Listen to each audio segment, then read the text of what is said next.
Bonjour à toutes et à tous, bienvenue sur KTV, Kwezi FM, le 106.9 pour ce temps de parole, toujours en direct à la radio et à la télévision. Il est avec nous, comme à chaque fois qu'on a besoin de lui, pour avoir un éclairage, un regard peut-être différent sur l'actualité. Daniel Zaidani, bonjour. Bonjour. Merci d'avoir accepté notre invitation. Encore une fois, les violences sont à l'actualité. On a le sentiment que ça revient, mais ça revient très fort.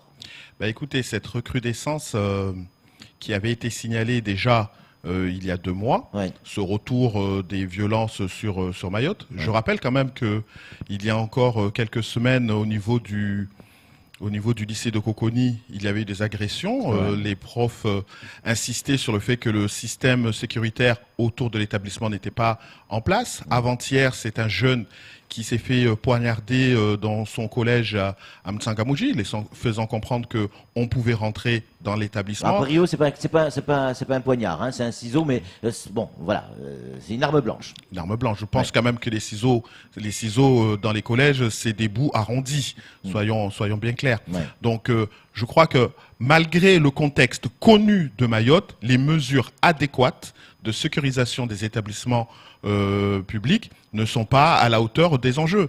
Je crois que dès qu'il y a une petite accalmie, je pense qu'il faut arrêter de crier victoire et de continuer le processus nécessaire pour garantir finalement que nos enfants aillent à l'école tranquillement. C'est quoi la solution, Daniel ? Parce que ce problème d'agression et de violence à l'école, à l'époque où vous étiez président, elle existait déjà, cette violence. Elle n'existait pas dans l'ampleur dans laquelle nous la connaissons aujourd'hui. Je pense que chacun d'entre nous doit pouvoir prendre les mesures appropriées pour ce faire. Moi, je pense que les promesses électorales sont passées, on doit maintenant passer à l'acte. L'acte, c'est suffisamment déjà de forces policières sur le terrain pour pouvoir agir de manière continue et partout sur le territoire. Aujourd'hui, nous voyons bien, malgré la bonne volonté de nos forces de l'ordre, ils ont atteint leurs limites d'action. Donc, il est nécessaire aujourd'hui que les établissements scolaires soient munis de dispositifs qui permettent le contrôle effectif des sacs, c'est-à-dire peut-être les portiques, comme on peut le voir dans certains établissements. À partir du moment où des incidents ont été avérés dans ces établissements, on doit prendre les dispositions nécessaires. Aujourd'hui à Mayotte, lorsqu'il y a un incident dans un établissement, vous verrez une patrouille de gendarmes se manifester autour de l'établissement pendant quelques jours et au bout d'une dizaine de jours, ils retourneront à leur vocation habituelle. Hier, sur ce plateau, le directeur de cabinet, Étienne Gué, disait que non, ce ne sont pas des actions temporaires, on essaie de mettre en place des actions qui vont durer dans le temps. Mais ces belles paroles, nous y croyons tous et nous voyons le résultat de ces propos.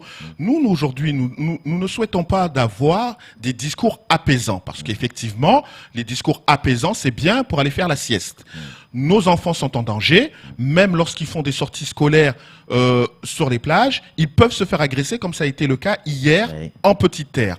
Donc, encore une fois, on ne doit pas... Cette sortie a été organisée dans le cadre scolaire. Il y a un petit problème là-dessus, on va essayer de comprendre. Que ce soit scolaire... Adulte avec des gamins de l'école, oui. Que ce soit scolaire ou pas, cela montre encore une fois que nous sommes dans une situation où la violence, elle est omniprésente et le combat pour lutter contre elle n'est pas gagné parce que les moyens ne sont pas mis en place sur le territoire de Mayotte pour lutter. On se satisfait trop de petites victoires pour annoncer des résultats. Regardez par exemple, lorsque la préfecture, avec les services de l'État, annonce avec beaucoup de satisfaction les résultats obtenus. Je pense qu'ils devraient être beaucoup plus mesurés dans leurs propos. Je ne reviens même pas, je préfère ne même pas revenir sur les agressions qu'il y a eu à Passmanti dimanche, parce que là, on a atteint un degré de violence inouï, ou des mutilations, où on voit bien que la notion humaine vis-à-vis d'un individu n'existe plus. N'existe plus. Aujourd'hui, on peut tuer pour un téléphone. On peut tuer pour un téléphone et c'est dramatique. Mais quoi qu'il en soit, nous vivons à Mayotte. Nous voyons la situation se dégrader. Vous savez, moi, j'aime bien écouter les fonctionnaires de l'État se prononcer sur ce qui se passe à Mayotte, parce que je sais qu'au bout de 9 mois, ils ne seront plus là et ce ne seront plus leurs problèmes. C'est aussi pour cette raison que je n'hésite plus à dire les choses très clairement, qu'ils sont pas à la hauteur des enjeux, qui ne mettent pas les mesures nécessaires et qui n'écoutent pas les élus qui connaissent le terrain. Aujourd'hui, il faut... proche de celui d'Estelle Youssoufa, et notamment du communiqué. Vous approuvez son communiqué? Ben, écoutez... Elle y va fort quand même, elle demande le collectif, demande le départ du procureur, tout de même. J'ai lu le communiqué. Oui. Je crois que la population, aujourd'hui, demande que les voyous soient sanctionnés à la hauteur des dégâts qu'ils font sur ce territoire. Nous constatons simplement que, effectivement, avec véhéance, le procureur est amené à mener une lutte sans merci contre les politiciens. C'est une réalité que nous constatons puisque, à ce titre, il s'est à plusieurs fois manifesté sur le sujet. Nous aimerions également que toute la machine judiciaire se mette en branle contre les voyous qui tuent et qui agressent. Voilà ce que j'ai à dire sur le sujet. Daniel Zedani, on va changer de sujet parce que je voudrais aborder vraiment plein de points différents. Il y a eu une sortie médiatique de Ramlati Ali qui se prononce sur la piste longue où elle émet des réserves qui peuvent se discuter. C'est vrai qu'on parle d'un volcan, le risque de submersion existe, en tout cas le BRGM en a parlé, les autorités en ont parlé. Est-ce que c'est toujours la bonne idée, la piste longue ? Compte tenu du contexte. Hein. Je crois que la nécessité de la piste longue ne doit plus être posée. Oui. C'est une nécessité absolue pour le développement de Mayotte. Nous sommes tous d'accord pour le dire que ça fait maintenant 10 ans qu'on aurait dû commencer ce projet. Maintenant, il ne faudrait pas, sous prétexte qu'il y ait un volcan qui se trouve à plus de 70 km de l'île de Mayotte, qu'on ne trouve ce prétexte-là pour retarder la faisabilité de ce projet. Moi, je rappelle simplement que, effectivement, nous avons tous compris ou sous-entendu que le président de la République devrait annoncer un point positif pour la construction. Mais je le rappelle, il ne doit pas s'agir d'une énième promesse sans fond derrière. La réalité effective, nous avons des fonds européens qui doivent se monter sur la période 2021-2027. On attend 650 millions d'euros, grosso modo. Tant mieux. Nous voulons que dans cette enveloppe, une partie de cette enveloppe soit consacrée à la réalisation de cette piste longue et que l'État s'engage, pas que le président annonce, mais que l'État s'engage à construire cet aéroport dans les 3 ans qui viennent. C'est-à-dire lancer l'étude dès à présent, c'est-à-dire sous le mandat... L'étude, elle existe, on la connaît, ça y est. Non, l'étude de réalisation. Aujourd'hui, vous avez des papiers avec un trait tiré sur la piste actuelle. Nous voulons une étude qui devrait coûter autour de 15 millions d'euros, qui doit être que ces fonds soient engagés dès la loi finance 2019, dès la loi de finances 2020, et que l'étude soit lancée à la fin de 2020 pour finir en 2023 et que le chantier démarre en 2024. Là, nous sommes dans un calendrier où on considère que l'urgence est là. Si maintenant nous avons droit à des simples annonces qui nous renvoient au calendrier grec, ce ne sera ni plus ni moins que ce que on nous a fait ces 20 dernières années. Le social, on va peut-être encore un mot sur la piste longue. Voilà, exactement. Je voulais juste revenir également sur cette sortie médiatique de la députée Ramlati Ali. Donc, si aujourd'hui elle annonce que, bien évidemment, il y a de l'affaissement, surtout côté Petite Terre, quel est le message pour vous, Daniel Zedani? Est-ce que ça voudrait dire que elle a des entendus dans les couloirs de l'État aujourd'hui? Ça voudrait dire que ou des consignes. Est-ce que ça voudrait dire que finalement cette annonce que nous attendons tant au mois de septembre ne semble pas bon? Je veux pas m'avancer sur ce sujet. Ce qui est clair, c'est que ces propos ne sortent pas de nulle part. Ces propos ne sortent pas de nulle part. Maintenant, le dugong, le volcan, ce ne sont pas des freins, ce sont des éléments qui doivent être pris en considération dans la réalisation du projet. Oui. Pour autant, le projet ne doit pas être stoppé à cause de dugong ou à cause d'un volcan. Ce sont des éléments qui doivent être intégrés au projet qui permettra sa faisabilité. C'est tout. Si on a un problème, si nous avons un problème d'enfoncement, ça veut dire qu'il va falloir falloir construire avec des pieux qui aillent jusqu'à la roche. C'est ça que ça veut dire, tout simplement. Ouais.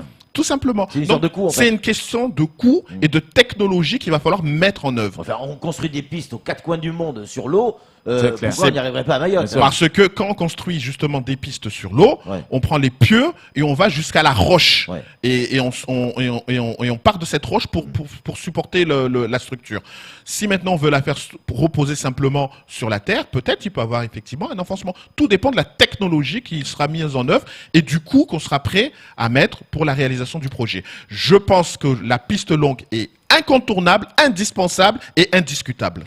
Sur le plan social, on a vu les pompiers défiler sur ce plateau, des pompiers qui ont fait une journée de débrayage qui a attiré du monde, plus que ce qu'on avait pu imaginer en tout cas.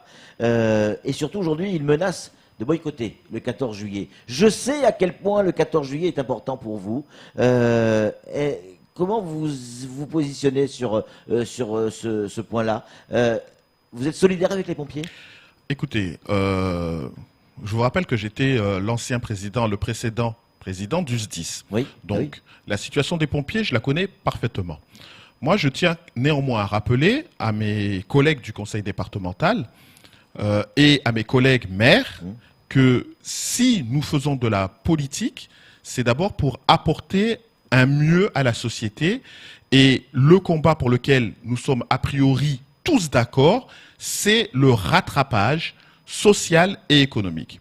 Nous ne pouvons pas être élus mahorais, plaider auprès de Paris de faire les efforts nécessaires pour que Mayotte rattrape le niveau de la métropole, et dans le même temps, là où nous avons les moyens d'agir à notre niveau, de refuser de le faire. Ce que je veux dire par là, c'est que lorsque, en qualité de président du conseil départemental, j'ai mis en place l'indexation, ça a eu un coût. Aujourd'hui, nous parlons d'une enveloppe de 20 millions d'euros pour mettre en place l'indexation au conseil départemental. Mais mettre en place l'indexation, c'est le droit commun. Ce n'est pas une lubie pour les Mahorais. Lorsqu'aujourd'hui les pompiers demandent l'IAT, la revalorisation de l'IAT en fonction des missions qu'ils font.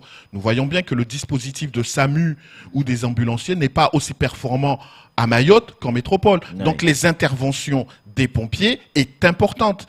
Donc pas plus tard qu'avant-hier, lorsqu'il y a eu le feu à l'abattoir, ce sont des pompiers, voire même des pompiers volontaires qui sont intervenus pour éteindre cet incendie et ainsi éviter que la cité brûle. Donc le rôle des pompiers est fondamental et il ne doit pas être remis en question. D'accord. Ma question, mais aujourd'hui, vous soutenez leurs revendications est-ce que vous allez manifester avec eux? Ce que je vous dis, c'est que leur revendication est justifiée et que ne pas vouloir accéder à leurs demandes, c'est quelque part en tant qu'élu,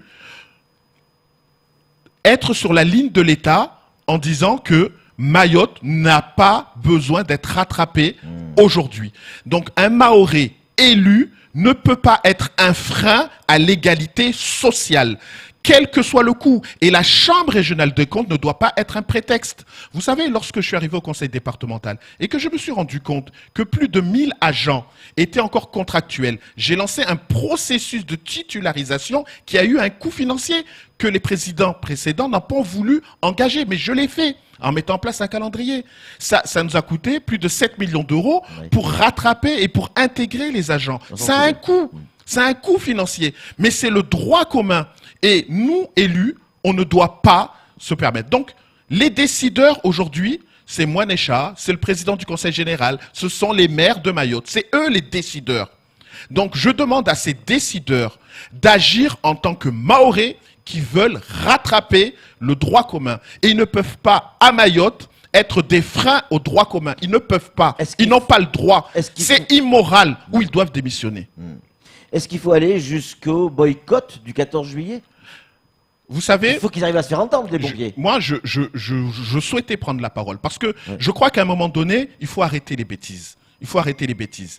La Chambre régionale des comptes n'est pas Dieu le Père à Mayotte. La Chambre régionale des comptes, ce sont des magistrats financiers qui n'ont aucune notion sociale. Les élus, la particularité des élus, c'est effectivement d'être des bons gestionnaires, mais ils doivent aussi avoir un regard social sur la société.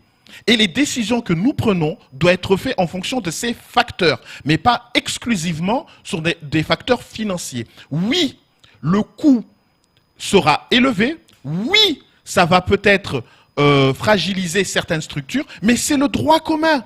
C'est le droit commun. Les élus ne peuvent pas se battre contre le droit commun. Ou sinon, quelle crédibilité auront ces décideurs demain lorsqu'ils iront à Paris pour réclamer la piste longue? Parce que la piste longue, pourquoi elle n'est pas étendue depuis 20 ans? Parce qu'elle a un coût financier. Mais les usagers mahorais, c'est pas leur souci, parce que eux, ils voient le danger qu'il y a actuellement avec cette piste trop courte sur le village de Pamandzi, et ils voient les prix flamber par le manque de concurrence. C'est ça la réalité. Donc, je suis désolé, lorsqu'on a des objectifs à atteindre, et nous, c'est la départementalisation pleine et entière, eh ben, la départementalisation, elle a un coût, le conseil général doit payer, les maires doivent payer, et les élus, c'est-à-dire les décideurs, doivent défendre ces dossiers partout où ils peuvent le faire, y compris chez les pompiers. On a l'impression que vous faites plus de la politique là. On a l'impression que c'est les tripes qui parlent.